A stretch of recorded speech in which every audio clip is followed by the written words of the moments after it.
একটা প্রশ্ন করি, আপনি কি জানেন পৃথিবীর সেরা বিশ্ববিদ্যালয়গুলোতে 100-র মধ্যে মিনিমাম কত পেলে আপনি পাশ করবেন? কিছু জায়গাতে 60 এবং সেরাদের সেরা যেসব বিশ্ববিদ্যালয় সেগুলোতে 70 পেতে হবে আপনাকে, 70% নাম্বার। যদি তাই হয় তাহলে আপনি বলেন তারা আমাদের চেয়ে এগিয়ে থাকবে নাকি আমরা তাদের চেয়ে এগিয়ে থাকবো?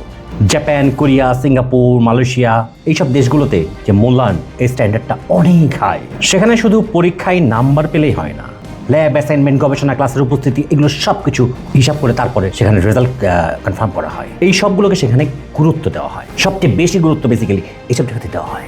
এখন বাংলাদেশের কথা বলি, দেখেন ওয়েস্টার্ন কারিকুলামে বইয়ের সঙ্গে যে অনুশীলনটা থাকে সেটা শুধুমাত্র অনুশীলন করার জন্য, আর আমাদের দেশে এই অনুশীলন থেকে প্রশ্ন আসে পরীক্ষাতে। এর ফলে কি হয়, শিক্ষার্থীকে কিন্তু পুরো বইটা পড়া লাগছে না, তার প্রেশার রিডিউস হচ্ছে। ব্যাপারটা ঠিক প্রেশার না, ব্যাপারটা হচ্ছে তার স্টাডি রিডিউস হয়ে যাচ্ছে। কি দরকার, যদি পুরো বই না পড়ে আমি কোশ্চেন অ্যান্সার দিতে পারি, আমার পুরো বই কেন পড়বো? আর ঠিক এখানেই মেধার বিকাশে অন্য সব দেশের চেয়ে আমরা পিছিয়ে থাকি অনেকটা তলানিতে। বাংলাদেশে অধিকাংশ এডুকেশনাল ইনস্টিটিউটে 40+ নাম্বার পেলে আপনি পাশ করে যাবেন।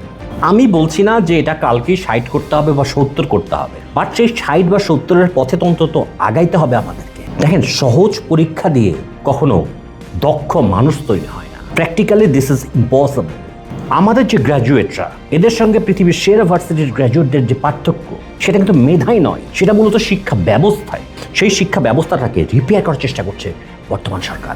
আপনারা দেখেছেন আমাদের অনেক গ্র্যাজুয়েট আছেন, অনেক ভার্সিটির টিচার আছেন যারা ওয়েস্টার্ন ওয়ার্ল্ডে যে ঝাড়ুদারের কাজ করছেন, কেএফসিতে বার্গার ডেলিভারি করছেন, আছে না? কেন এটা হয়? বিকজ আমাদের যে এডুকেশনাল স্ট্যান্ডার্ড সেটা এতই বিলো অ্যাভারেজ, পাতে তোলা যায় না।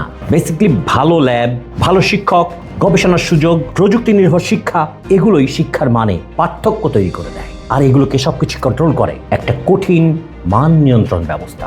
এই জিনিসগুলো একত্র করলে একটা জাতি তখন এগিয়ে যেতে পারে। তাদের শিক্ষার যে ভিত্তি, যে বেস, এই বেসটা তখন স্ট্রং হয়। আর আজকাল আমরা আমাদের ছেলেমেয়েরা আন্দোলন করছে পরীক্ষা পেছানোর দাবিতে।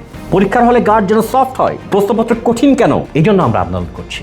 অথচ কথা ছিল 36 জুলাই পরে একটা নতুন বাংলাদেশ তৈরি হবে, নতুন বন্দোবস্ত হবে, আমাদের শিক্ষার মান এগিয়ে যাবে সবকিছুর মতো করে। যেখানে আমাদের ছেলে মেয়েদের আন্দোলন করার কথা এই কারণে যে তারা একটা ভালো শিক্ষা ব্যবস্থা চায়, তারা ভালো শিক্ষক চায়, তারা ভালো ল্যাবরেটরি চায়, তারা ভালো প্রযুক্তি চায়। না, এসবের মধ্যে তারা নাই।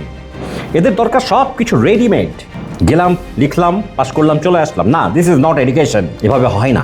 যেই দিন আমাদের দেশের ছেলেমেয়েরা এডুকেশন সিস্টেমকে চেঞ্জ করার জন্য রাজপথে নামবে, পরীক্ষাকে আরো কঠিন করার জন্য রাজপথে নামবে, আরো ভালো শিক্ষকের জন্য রাজপথে নামবে, আরো ভালো গবেষণাগারের জন্য রাজপথে নামবে, সেই দিন আমাদের দেশ এগিয়ে যাবে।